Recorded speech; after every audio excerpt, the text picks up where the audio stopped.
नमस्कार। आज हम एक बहुत ही खास और प्राचीन संवाद में छिपे ज्ञान की बात करेंगे। एक ऐसी बातचीत जो हुई तो एक युद्ध के मैदान में थी, लेकिन उसकी सीख आज की हमारी जिंदगी के लिए भी उतनी ही जरूरी है। चलिए भगवान कृष्ण की उन बातों को समझते हैं जो आज भी उतनी ही सच्ची हैं। सोचिए, कभी ऐसा हुआ है कि कोई बड़ा फैसला लेना हो और दिमाग एकदम सुन्न पड़ गया हो, जब समझ ही ना आए कि आगे क्या करना है और मन पूरी तरह से खाली हो जाए। जानते हैं, हजारों साल पहले एक बहुत बड़े युद्ध के मैदान पर अर्जुन नाम के एक महान योद्धा ने बिल्कुल ऐसा ही महसूस किया था। उसके हाथ कांप रहे थे, धनुष छूट रहा था और वो पूरी तरह से टूट चुका था। तो कुरुक्षेत्र का वो मैदान, वो सिर्फ जमीन का एक टुकड़ा नहीं है जहाँ लड़ाई हुई। वो असल में हमारे मन का प्रतीक है। वो बैटलफील्ड जो हम सबके अंदर है, चाहे वो करियर के फैसले हों, रिश्तों की उलझने या सही और गलत के बीच का संघर्ष। अर्जुन की जो हालत थी वो असल में हमारे अपने मन की लड़ाई है। सोचिए अर्जुन की हालत, वो कितना परेशान होगा। दुख और शक ने उसे घेर लिया था। क्यों? क्योंकि सामने कोई अनजान दुश्मन नहीं, अपने ही लोग थे, अपना परिवार, अपने गुरु, अपने दोस्त। उसे डर था कि अपनों को मारने से पाप लगेगा और ऐसी जीत का क्या फायदा जो खून से सनी हो। और यहीं पर अर्जुन के इस गहरे दुख और डर के जवाब में कृष्ण अपनी पहली और सबसे जरूरी सीख देते हैं। एक ऐसी सीख जो हमारे असली अस्तित्व के बारे में है, उस मैं के बारे में जो कभी नहीं बदलता। कृष्ण बात करते हैं आत्मा की, मतलब हमारे असली मैं की। वो कहते हैं कि ये शरीर तो बस कुछ वक्त के लिए है, लेकिन जो आत्मा है वो हमेशा रहती है। वो अमर है, अविनाशी है, उसे कोई नष्ट नहीं कर सकता। जो सच है वो कभी खत्म नहीं होता। और इसे समझाने के लिए उन्होंने एक बहुत ही कमाल का उदाहरण दिया। उन्होंने कहा, जैसे कोई पुराने कपड़े उतारकर नए पहन लेता है, ठीक वैसे ही आत्मा पुराने जर्जर शरीर को छोड़कर नए शरीर में चली जाती है। मतलब मौत अंत नहीं है, बस एक बदलाव है। तो इस समझ के बाद आता है अगला कदम, कर्म। ये वो रास्ता है जो हमें सिखाता है कि इस ज्ञान को असल जिंदगी में कैसे इस्तेमाल करें। इसे कहते हैं कर्म योग, यानी बिना किसी मोह के काम करने की शक्ति। तो ये कर्मयोग है क्या आखिर? सीधा सा मतलब है, अपना काम करो, पूरी मेहनत और लगन से करो, लेकिन फल की चिंता मत करो। नतीजा क्या होगा, इनाम मिलेगा या नहीं, इन सब बातों से खुद को अलग रखो। बस अपने काम पर ध्यान दो। और गीता का ये श्लोक तो शायद सबने सुना होगा, जो इस पूरी बात का सार है। तुम्हारा अधिकार सिर्फ कर्म पर है, उसके फल पर कभी नहीं। सोचिए, ये कितनी बड़ी बात है। ये हमें हर तरह की चिंता और उम्मीदों के बोझ से आजाद कर सकती है। देखिए, यहाँ दो रास्ते दिख रहे हैं। एक तरफ हम हैं जो सिर्फ नतीजे के पीछे भागते हैं।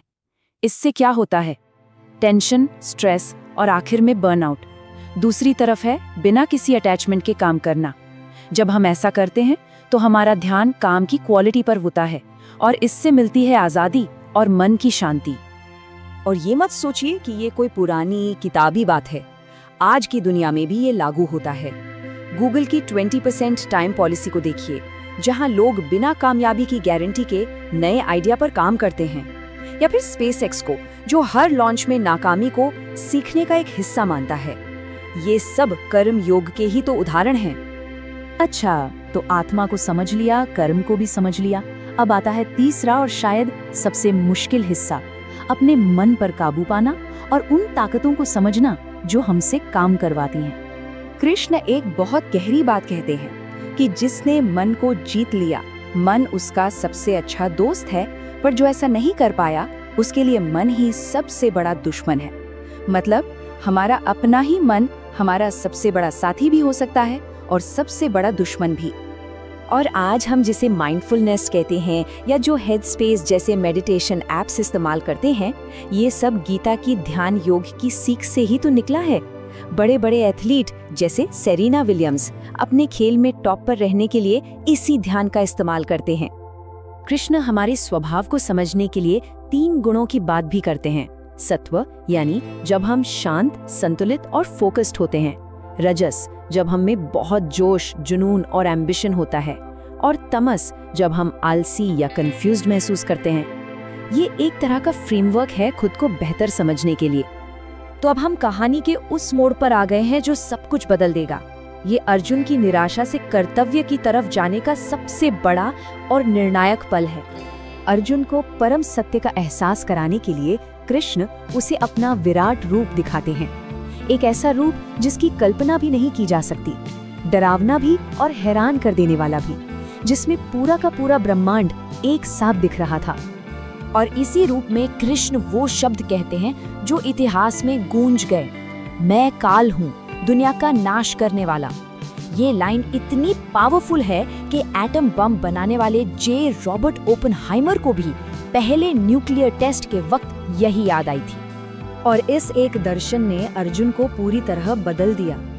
कहाँ वो पहले कह रहा था कि मेरा दिमाग चकरा रहा है, मैं खड़ा नहीं हो पा रहा और मैं नहीं लड़ूंगा, और कहाँ अब वो कह रहा है कि मेरा सारा भ्रम दूर हो गया है, मैं वही करूंगा जो आप कहेंगे। देखिए कितना बड़ा बदलाव है। तो इस पूरी बातचीत से हमें क्या रास्ता मिलता है? 4 आसान कदम हैं। पहला, अपनी परेशानी को स्वीकार करो, उससे भागो मत। दूसरा, अपने असली स्वरूप को पहचानो।